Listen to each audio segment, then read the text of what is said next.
Halo, apa kabar semua? Kembali lagi kita akan berbicara mengenai Tuhan di Ngopi. Bingung ya ngopi.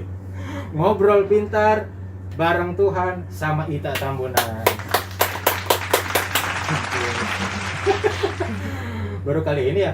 Iya, baru kali ini. Oke. Jadi sekarang kami sudah melaksanakan semuanya, prokes dijalanin, tapi izinkan kami itu buka masker ya. Kita mau buka nggak? Buka aja karena kita berjarak.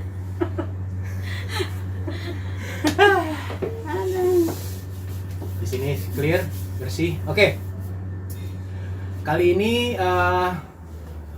jarang-jarang ya saya podcast pakai baju rapih begini. Ini demi sobat nih, teman satu ini. Oke, tak ngobrol pintar kali ini kita tidak akan bahas yang berat-berat karena kamu kan berjalannya sampai sekarang. Umur kamu berapa? Usia kamu? 30-an lebih. 30-an lebih. Oke. Sampai sekarang kamu sudah menetapkan belum tujuan hidup kamu di dalam Tuhan itu kayak gimana? Coba tak bagi tak. Kenalkan dulu nama lengkap. Apakah saya sudah bersuami, masih single? Karena di sana ada 1.000 orang lebih yang mungkin. Oke. Nama Ita Tambunan, umur 30-an lah. Kayaknya nyebutinnya itu kan. Ya. Belum bersuami, masih single. Ya. Oke. Terus? Udah. Ya, tujuan Ita. Kasemi ini kenal Ita dari Ita unyu-unyu. Maksudnya dari kamu muda. Kita juga sama-sama dalam pelayanan. Sekarang juga masih muda. Iya, dalam pelayanan, dalam pengiringan kepada Tuhan, kamu setia di gereja lokal. Ingat teman-teman, ya, pindah-pindah gereja, kamu bisa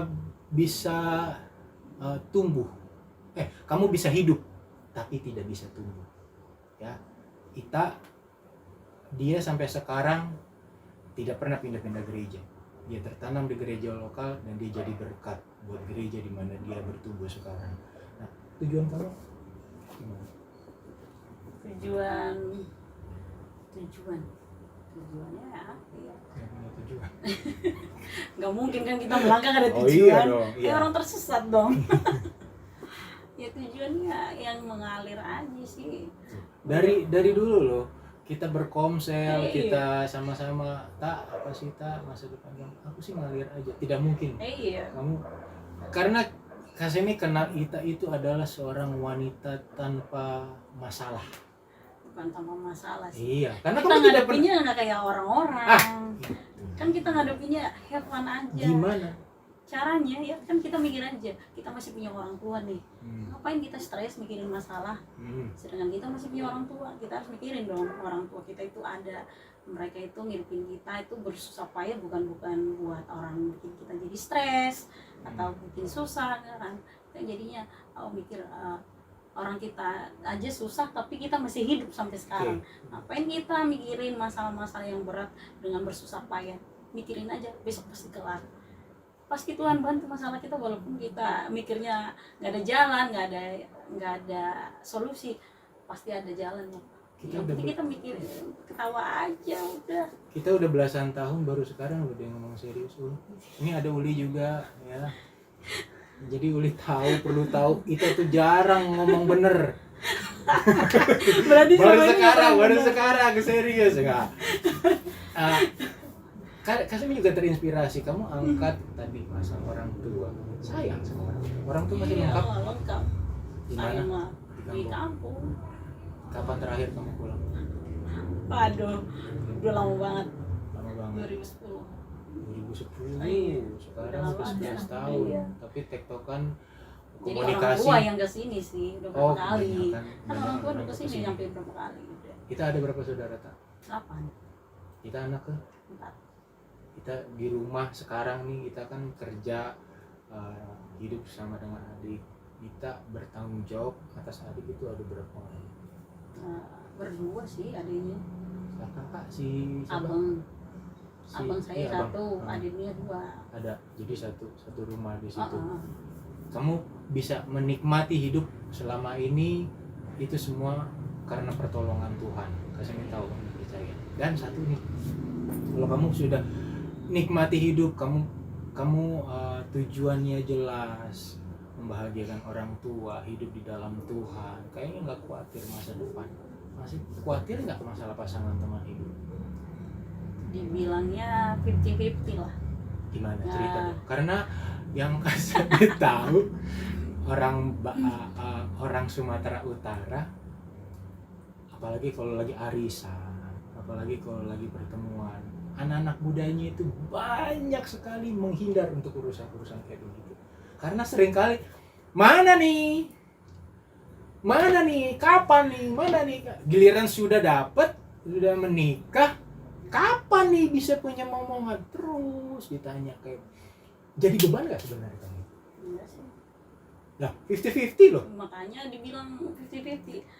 50-50-nya cuman paling gini, orang tua paling nanya, kalau emang udah dapet pasangannya gak usah dilama-lamain. Sedangkan kita kan mikirnya, kita harus mikirin gak cuman sebentar kan, hidup berpasangan menikah itu gak cuman buat mainan sebentar doang bisa langsung pisah. 2/3 hidup kamu itu akan dimakan habis sama pasangan. Ya kan, makanya kita mikir, kita harus benar-benar mikirin emang ini kita buat selamanya, nggak harus kayak kita ngeliat lah pengalaman orang-orang, teman-teman tuh pengalamannya, mereka cuman kayak gimana sih, nikah kayak cuman kata-kata doang kan, nikah tapi merekanya hidupnya ya gimana sih, kalau di tempat kerja kan kita tahu ya mereka udah punya pasangan tapi masih aja ini. Nah, siapa nih? Nggak apa-apa, kita di sini nggak ada batasan promosi atau iklan segala macam. Masih tetap masih berani selingkuh? Iya. Biarpun dia anak Tuhan? Oh enggak sih, maksudnya enggak, bukan anak Tuhan sih, di tempat Tuhan kebanyakan orang. Karena gini, anak Tuhan pun kalau dia tidak dilandasi dengan firman, dia akan banyak melakukan kesalahan dalam pernikahan. Jadi Kasemit setuju dengan kamu 50-50, kalau bisa sih dipenuhin jadi 90 atau jadi 100%. PD dalam arti begini, Tuhan pasti siapkan, karena kamu kan minta dong. Apa kamu bilang, Tuhan izinkan aku bertarak saja, hidup tak menikah sampai mati? Enggak juga kan, berarti kamu berarti Ita sendiri punya rancangan ke depan hidup pasangan. Iya juga sih, punya lah. Iya dong. Punya pasti, cuman kita mikirnya ya udahlah, kita berurut aja dulu, abang saya aja dulu kan, karena abang saya juga kan belum. Kenapa mesti kayak begitu? Kalau Ya kan kita, kalau bukan ini sih kitanya, dari kitanya, karena kan kita juga butuh proses kan kayak gitu mah. Kita harus benar-benar memantapkan kalau itu emang pasangan kita. Kamu harus benar-benar menguasai bagaimana menyeimbangkan antara orang tua dengan hidup kamu. Maksudnya orang tua begini, orang tua pasti rindu anaknya menikah, tapi dalam satu sisi pernikahan itu bukan cuma sekedar euforia di awal. Ya, kalau dipaksakan juga itu kamu akan merasakan neraka sebelum kamu mengakhiri hidup kamu. Jadi kalau kamu masuk ke dalam sebuah pernikahan yang salah, kamu akan merasakan neraka yang memang nggak pernah kamu pikirkan. Tapi waktu kamu tepat, makanya selalulah libatin Tuhan. Apa memang udah ada sekarang? Iya, gimana sih? Tapi lu pernah nggak sih? Mungkin karena nggak terlalu dipikirin, jadinya setiap ada orang yang dekat aja kita udah nolak duluan. Gitu. Yang nggak tahu gimana sih ya. Ya mungkin karena bukan dari hatinya kali. Jadi bingung. Iya. Kalau kita mikir kayak orang-orang masih mungkin aja. Karena kamu nanti akan jadi terlalu independen dalam hal ini. Maksudnya ngerti ya? Iya. Kamu akan terlalu mandiri dalam hal jadi ini. nggak kayak nggak membutuhkan kan jadinya. Ya. Iya, aku juga punya teman kayak gitu. Jadi gue udah nyaman dalam posisi yang sekarang. Gitu. Oke, kita nanti akan berdoa supaya kita dalam waktu yang tidak terlalu lama ya. Jadi kalau udah sepakat aja sama yang orang tua bilang, kalau sudah pas, makanya benar-benar Tuhan harus didoa kuasain dari dalam hati. Ya. Aja nih benar-benar gitu loh. Karena kalau kamunya juga sepertinya nunggu kakak deh. Itu sama juga kayaknya udah ngobrol aja ngalir seperti itu aja. Sebenarnya sih jangan.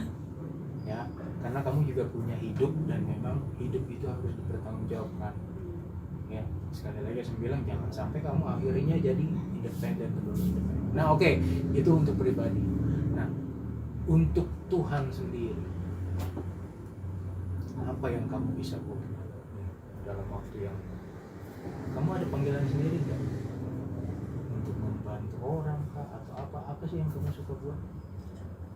Paling apa sih yang paling sebenarnya sih nggak ada, cuma ya kayak di tempat kerja aja itu karena kadang tiba-tiba doang, kadang kita karena ada pembicaraan tentang Tuhan di antara sesama, tapi bukan sesama Kristen gitu, tapi antara mereka kan suka nanya tuh mereka tuh kadang jadinya aku bilang itu mereka kan suka nanyain itu Paskah itu apa, kok bisa bagi-bagi telur, terus Natal itu harus dirayain kan mereka begitu. Jadinya ya aku bilang begitu, Paskah itu ya buat merayain itu membangkitkan Tuhan, karena kan kita manusia, bukan cuma saya doang yang diselamatkan Tuhan, tapi kalian juga. Kamu berarti sudah sering kali bersaksi sama orang? Ya, di tempat kerja lumayan, aku suka secara tiba-tiba sih begitu, nggak ada rencana begitu, aku suka kayak jadinya dibilang orang kok tukang ceramah. Oke. Kita lock di situ ya, tukang ceramah ya, gini tukang ceramah. Gue nggak ngerti apa yang diceramain, tapi berarti kita kunci ya, kita kunci di sini. Kita itu adalah sosok orang yang suka bersaksi, suka sampai memang ada predikat sendiri, tukang ceramah.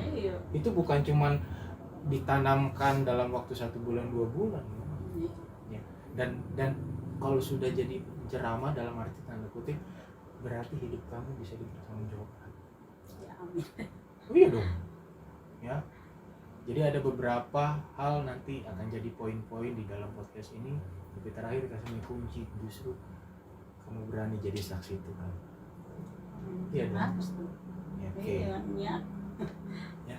Jadi apalagi yang memang kamu mau sampaikan buat teman-teman di warung kopi ini? Apa yang mau disampaikan? Ya mungkin gitu doang sih. Jangan, emang kayak Kak Sebi bilang, jangan terlalu lama tentang memikirkan diri sendiri. Kalau kita lama memikirkan diri sendiri ya kayak gini contohnya diri sendiri. Karena kita terlalu memikirkan bagaimana caranya ngebahagiain orang tua dulu daripada diri kita sendiri. Kita kepengennya orang tua kita lebih nyaman lah hidupnya di masa kita, saat kita nanti meninggalkan orang tua, pengennya orang tua lebih nyaman.